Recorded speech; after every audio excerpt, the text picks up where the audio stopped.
پھر آپ کے ہی ایک سابق وہاں کے صوبائی وزیر جو ہیں وہاں پر وزیر اعظم کی جو ہے وضاحتیں اس انداز میں لگا پی ٹی آئی کو ڈیفینڈ کرے، اس کی ضرورت کیوں پڑی تھی؟ دیکھیں کوسچن آنسر سیشن ہوا، اور ساتھ یہ بھی ہے کہ کوئی باضابطہ احتجاج ابھی تک کیوں نہیں ہوا؟ یعنی آپ کس کو باضابطہ احتجاج کہتے ہیں؟ قبلہ علامہ راجہ ناصر عباس صاحب کی وہاں پر میڈیا ٹاک کو آپ باضابطہ احتجاج نہیں سمجھتے؟ ہماری ٹاپ لیڈرشپ کی وہاں میٹنگ میں نہ جانا کو آپ باضابطہ احتجاج نہیں سمجھتے؟ اب میرا سوال سنیں اور مجھے بتائیں کہ مجلس کے علاوہ کس نے احتجاج کیا ہے؟ مجلس کے علاوہ کس نے سٹینڈ لیا ہے؟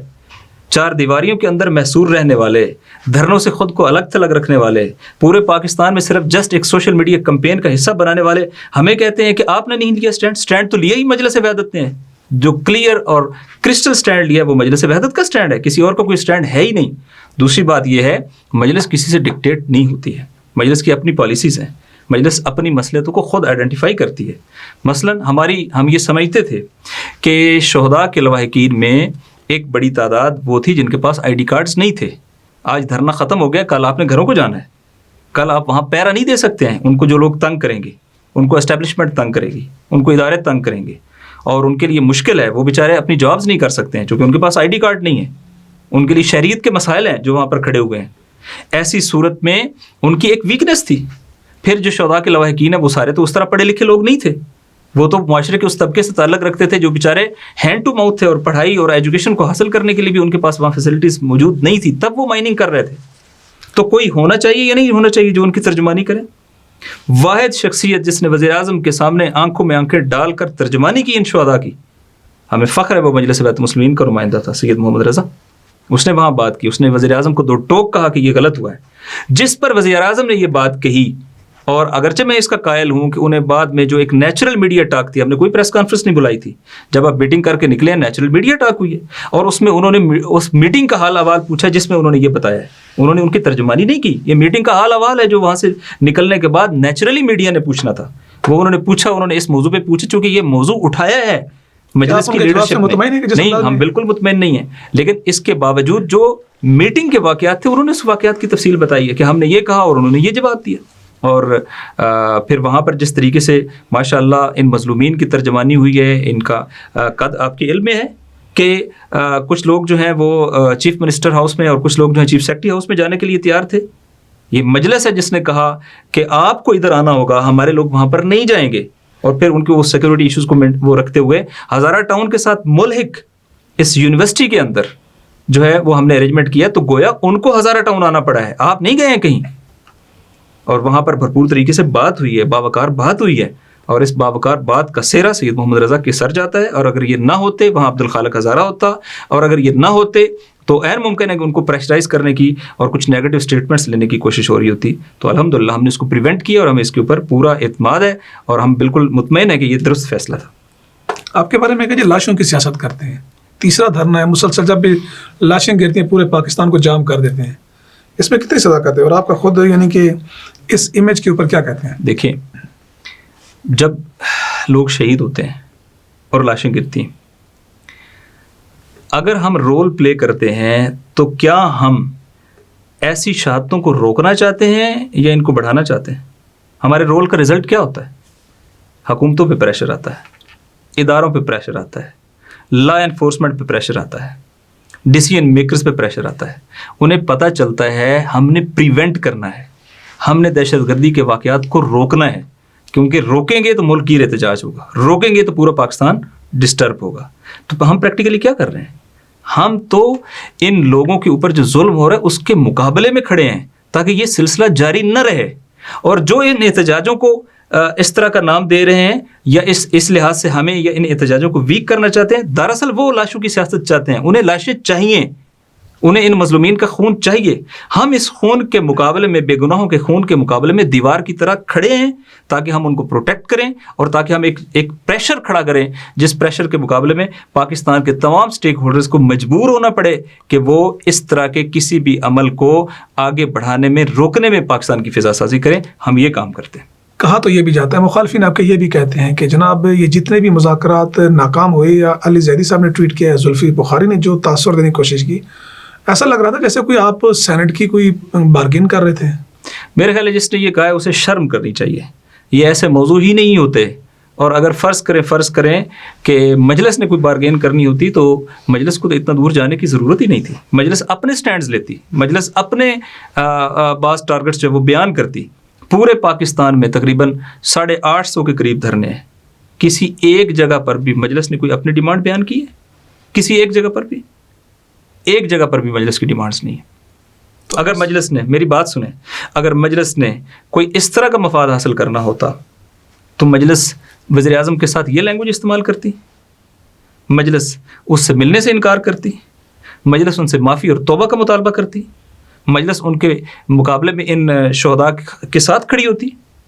یہ بات ان سے پوچھنی چاہیے جنہوں نے ڈیلز کروانے کی کوششیں کی ہیں.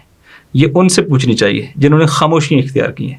یہ ان سے پوچھنا چاہیے جو اس موومنٹ کا پارٹ نہیں رہے, انہوں نے کیا قیمت لی ہے. یہ ان سے پوچھنا چاہیے جو مقابلے میں کھڑے ہو کے جنہوں نے اس ساری حرارت کو برداشت کیا ہے. ان کے اوپر اس طرح کی ایلیگیشن لگانا, یہ جب آپ آسمان پہ تھوکنے کی کوشش کرتے ہیں, یہ تھوک کہیں اور نہیں جاتی, آپ کے اوپر آتی ہے. ویسے ایک بات بتائیں کہ 15 لاکھ 50 لاکھ آپ لوگوں کی کمیٹی, یعنی کہ جو شہداء کی کمیٹی تھی, وہاں پر بھی اتنے تضادات. اگر ازب 15 لاکھ کہہ رہے ہیں, ایک اور صاحب مجھے نام نہیں پتا کہ وہ کون صاحب ہے, شاید آپ جانتے ہو, وہ کہہ رہے ہیں 50 لاکھ روپے. تو یعنی کہ یہ اس کی کیا وجہ ہے؟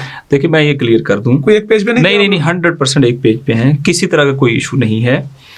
بنیادی طور پہ پاکستان میں تاریخ میں کبھی بھی کسی بھی اس طرح کے واقعات میں 50 لاکھ کی اماؤنٹ نہیں ملی, نمبر 1. نمبر 2, ٹیکنیکل مسائل تھے. ٹیکنیکل مسائل یہ تھے کہ فرض کریں 7 لوگوں کے کارڈ ہی نہیں ہیں. ہمیشہ جو سرکاری انداز ہوتا ہے وہ ہوتا ہے کہ ان کو چیکس پرووائڈ کیے جاتے ہیں. اب اگر ہم اس میں ایک افیکٹو رول پلے نہ کرتے تو وہ چیکس پرووائڈ ہوتے, وہ تو 2 یا 3 لوگوں کو جاتے, باقیوں کو تو چیکس کیش ہی نہیں ہو سکتے تھے. لہٰذا وہاں پر یہ کیا گیا کہ گورنمنٹ نے کہا کہ ہم جو آفیشیل یہاں اپنی طرف سے وہ جاری کریں گے وہ 15 کا ہوگا, لیکن ہم لواحقین کو پوری کی پوری اماؤنٹ جو ہے وہ پرووائڈ کریں گے. ہمیں اس سے کوئی غرض نہیں تھی, ہمیں یہ غرض تھی کہ لواحقین کو مطمئن ہونا چاہیے. لہٰذا لواحقین جب مطمئن ہو گئے اور انہوں نے کہا کہ ان کو یہ کمپنسیشن, چونکہ غریب فیملیز کے لوگ تھے اور یہ شہداء پیکج جو ہے جس کو یوں آپ کہہ لیں کمپنسیشنز کہنا بھی غلط بات ہوتی ہے, تو یہ ان کو پرووائڈ کی جائیں اور ان ہینڈ پرووائڈ کی جائیں, تو وہ ہمارے پریشر کے نتیجے میں ان ہینڈ پرووائڈ کی گئیں اور وہ 50 لاکھ ہی پرووائڈ کی گئیں. یہ بائیفرکیشن بعض اوقات اس نے تھوڑا سا وہ کیا کہ اس 50 لاکھ میں سے وفاقی حکومت کے 15 لاکھ تھے اور صوبائی حکومت کے کچھ لاکھ تھے اور کچھ جو ہے وہ لوکل ایڈمنسٹریشن نے پرووائڈ کیے. یہ اس بائیفرکیشن کی وجہ سے یہ کنفیوژن ہوئی ہے. ہر شہید کی فیملی کو جو اس کے شرعی وارث ہیں 50 لاکھ روپے جو ہے وہ شہداء پیکج کی صورت میں ادا کیے گئے اور ادا کیے جا چکے ہیں اسی رات. کیا ہر دفعہ آپ لوگ مذاکرات کرتے ہیں, ہر دفعہ مطالبات سامنے رکھتے ہیں, ہر دفعہ یقین دہانیاں لے کے چلے آتے ہیں؟ ریٹرن تو انہوں نے تحریک لبیک کے ساتھ بھی کیا, معاہدہ آپ کے سامنے ہے. یہاں پر جب ان کا دھرنا یہاں پر آیا, اب اس کے مجھے نہیں لگتا کہ اس کو پورا کر بھی سکتے ہیں کہ فراز کا سفیر یہاں پر ہے, چلو وہ اس کو چھوڑ دیتے ہیں, ہم ایک سائڈ پہ رکھ دیتے ہیں. آپ نے جو ریٹرن یہ کرائے ہیں اس کی کیا گارنٹی ہے کہ پورے ہوں گے؟ دیکھیے پاکستان میں کسی چیز کی کوئی گارنٹی نہیں ہوتی, اور کیا گارنٹی ہے پاکستان میں کہ پاکستان کے افواج کے اوپر حملے نہیں ہوں گے, پاکستان کے پارلیمنٹ کے اراکین کے اوپر حملے نہیں ہوں گے؟ ہے گارنٹی کوئی؟ نہیں ہے گارنٹی. آپ کیا کر سکتے ہیں؟ آپ چیزوں کو میکسیمم جگہ پر حاصل کرنے کی کوشش کر سکتے ہیں. کیا یہ درست ہے یا نہیں ہے کہ سابقہ ادوار سے ان 2 سالوں میں دہشت گردی میں نمایاں کمی ہوئی ہے کوئٹہ کے اندر؟ کیا یہ درست ہے یا نہیں ہے کہ مجموعی طور پہ بھی پاکستان کے اندر دہشت گردی کے واقعات میں نمایاں کمی ہو چکی ہے؟ یہ ایک حقیقت ہے. یہ کیسے ہوا ہے؟ اگر آپ دہشت گردی کے مقابلے میں فضا سازی نہ کریں, دہشت گردوں, ان کے سپورٹروں, ان کے حمایت کرنے والوں, خواہ وہ میڈیا میں ہوں, خواہ وہ پالیٹکس میں ہوں, خواہ وہ اقتصادی حمایت کرنے والے ہوں, خواہ وہ آئیڈیالوجیکل حمایت کرنے والے ہوں, اگر آپ اس کے خلاف انوائرمنٹ نہ بنائیں, فضا نہ بنائیں, سچویشن کریٹ نہ کریں, تو دہشت گردی آگے بڑھتی رہتی ہے. لہٰذا مجموعاً ہم کامیاب ہیں. ہم نے اسٹیٹ کو پوزیشن لینے پہ مجبور کیا ہے مظلومین کے ساتھ. ہم نے اسٹیٹ کے اداروں کو اس جگہ پر لا کھڑا کیا ہے کہ بالآخر انہیں کلیئر کٹ داعش کے وجود کو تسلیم کرنا پڑا ہے. داعش کے مقابلے میں آپریشن سٹارٹ کرنے کی بات کرنی پڑی ہے. میں یہ نہیں کہتا کہ 100% نتائج ہوں گے, لیکن یہ ضرور کہتا ہوں کہ اگر ہم اس کے مقابلے میں یہ نہ کرتے کچھ, تو اس کے نتائج اور زیادہ خطرناک ہوتے ہیں. یہ دہشت گردوں کو حوصلہ دینے والی بات ہوتی ہے. ہم دہشت گردوں کے مقابلے میں چٹان کی طرح کھڑے ہوئے ہیں. ہم نے ان کا پورا ایجنڈا دیکھیں. ان کا ایجنڈا کیا تھا؟ ڈیمورلائز کریں. ان کا ایجنڈا تھا کہ آپ کو دہشت زدہ کریں. ان کا ایجنڈا تھا کہ اس کے نتیجے میں ایک سیکٹرین رفٹ جو ہے وہ کریٹ ہو. ان کا ایجنڈا تھا کہ اس کے نتیجے میں ایک ایتھنک رفٹ وہاں پہ کریٹ ہو. ہم ان کے تمام ایجنڈوں کے مقابلے میں پورے اسٹریٹجک ویژن کے ساتھ کھڑے ہوئے ہیں اور ہم نے اس کو ڈائیورٹ کر کے رکھ دیا ہے. دہشت گرد ناکام ہو گئے ہیں اور پاکستان بطور اسٹیٹ، بطور مملکت، اور پاکستانی عوام جو ہیں وہ اس کے سان آف دا سائل ہونے کے ناطے جیت گئے ہیں. اور اس کے اندر الحمدللہ مجھے فخر ہے، مجھے اللہ کریم کا شکر ادا کرتا ہوں کہ اس کے اندر ایک کلیدی کردار جو ہے وہ مجلس بیت المسلمین اور امامی اسٹوڈنٹ آرگنائزیشن نے پلے کیا. ایک سوال اسی کے ساتھ اینڈ، اس کے دو حصے ہیں. کیا کسی مرجعیت کو پاکستان کے داخلی معاملے میں انوالومنٹ کرنی چاہیے؟ دوسرا سوال تو یہ بھی اٹھایا جاتا ہے کہ ہزارہ کچھ افراد 7 بھی کہے جاتے ہیں، 3 بھی کہے جاتے ہیں، مجھے نہیں پتا وہاں کا مقدمہ بھی آپ لوگوں نے لڑا افغانوں کا. دیکھیں پاکستان میں بعض مسائل ہیں. مسائل یہ ہیں کہ بالآخر وہ ولایت امیر المومنین علیہ السلام کی بنیاد پہ شہید ہوئے. بالآخر وہ ہزارہ ٹرائب سے ہی ہیں. اور دوسری بات یہ ہے کہ جو آئی ڈی کارڈز کا مسئلہ ہے، وہاں پر میں آپ کو ہزاروں ایسے لوگ دکھا سکتا ہوں جن کے والد کا آئی ڈی کارڈ ہے، بیٹے کا نہیں بنتا ہے. کوئٹہ کی بات کریں، کوئٹہ میں جس کا اپنا آئی ڈی کارڈ 2018 میں ایکسپائر ہو گیا، ایکسٹینڈ نہیں ہوتا ہے. یہ ہزاروں کیسز ہیں ایسے. لہٰذا ان کیسز کی بنیاد پہ بیک جنبش قلم ہم ان کو افغانی نہیں کہہ سکتے. نمبر 1. نمبر 2، جیسا کہ ایک ہسٹوریکل پروسیسز رہے ہیں، یعنی ان کی ڈاکومنٹیشن ہونے والی ہے. ڈاکومنٹیشن نہ ہونے کی وجہ سے وہ ویک ہیں ضرور. ہم نے اس کو کور کیا ہے، شہداء کی فیملیز نے اس کو کور کیا ہے. آئندہ کے لیے یہ جو نادرہ سے ریلیٹڈ مسائل ہیں، آئی ڈی کارڈ سے ریلیٹڈ مسائل ہیں، یہ پارٹ آف دا ڈیل ہیں کہ بھائی ان کو مسائل کو حل کرنے کے اقدامات کیے جائیں گے. تو آپ ان چیزوں کو اس تناظر کے اندر دیکھیں. تو ہمیں ان مظلومین کا وکیل بننا چاہیے تھا، ہم بنے، اور ہمیں فخر ہے کہ الحمدللہ ہم نے عزت اور آبرو کے ساتھ ان کی آواز ہم بنے ہیں. جو آپ کے سوال کا دوسرا حصہ ہے، دیکھیں یہ ایک حقیقت ہے کہ جو فیصلہ ہوا ہے انڈیجنس فیصلہ ہوا ہے. مقامی عمائدین نے، اس کمیٹی نے مشترکہ طور پہ تمام 14 اراکین نے اتفاق رائے سے یہ فیصلہ کیا. اور اس میں ان لوگوں کا، چونکہ وہ لوگ جب وزیر اعظم کو بلا رہے تھے تو وہ بنیادی طور پہ ایک محبت کر رہے تھے.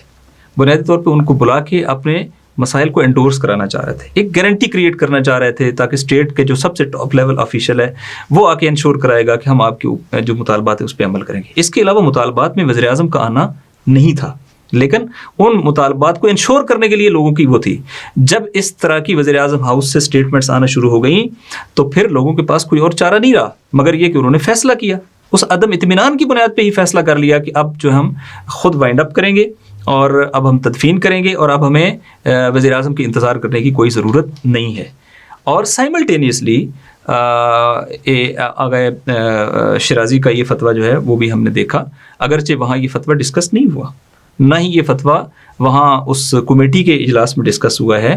لیکن میں اس کو اس پہلو سے دیکھتا ہوں کہ ایک مرجع کسی ایک ملک کو ریپرزینٹ نہیں کرتا.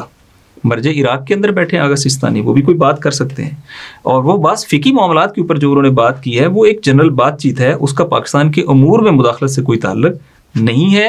اور مجموعاً اگر اس کو فرض کریں کہ آپ ایک کنٹریبیوٹر کہہ بھی لیں تب بھی اس نے سچویشن کو ایز کرنے میں اور سیٹل ڈاؤن کرنے میں اس وطن کا ساتھ دیا ہے. لہٰذا ہمیں تو ایسے تمام پروسیس میں جس نے بھی سپورٹ کیا ہمیں اس کا شکریہ ادا کرنا چاہیے. بہرحال مجموعاً جو فیصلہ ہوا ہے وہ 100% مقامی سطح پہ اپنے زمینی حقائق کے مطابق فیصلہ ہوا ہے، اور اسی فیصلے کو ہم نے بھی پورے پاکستان میں انڈورس کیا. اور جب وہاں شہداء کے لواحقین نے یہ کہہ دیا کہ اب ہم جو ہیں وہ دھرنا کو کال آف کرنا چاہتے ہیں اور ہم شہداء کی تدفین کرنا چاہتے ہیں، تب ہم نے پورے پاکستان میں 850 کے قریب دھرنوں کے جو ہمارے آرگنائزرز تھے، ہم نے ان کو بھی کہا کہ چونکہ ہماری کمٹمنٹ ان کے ساتھ تھی، اگر یہ مطمئن ہے ہم مطمئن ہیں، اور اس اطمینان کی بنیاد پہ پورے پاکستان کے دھرنوں کو کال آف کر دیا گیا. بہت شکریہ ناصر باشر رائی صاحب، آپ نے اپنا قیمتی آپ کا بہت شکریہ. تو دوستوں یہ وہ امپورٹنٹ سوالات ہیں کہ جو سوشل میڈیا پر مختلف دوستوں کی طرف سے بھی مجھ سے پوچھے گئے تھے کہ ان سوالوں کے جواب دیں. میں نے سمجھا کہ مناسب فورم اور مناسب شخصیت یہی ہے کہ جن سے سوالات کیے جائیں. آپ کو یہ ویڈیو کیسے لگی اپنے فیڈ بیک سے ضرور آگاہ کیجیے گا. مجھے دیجیے اللہ حافظ ناصر.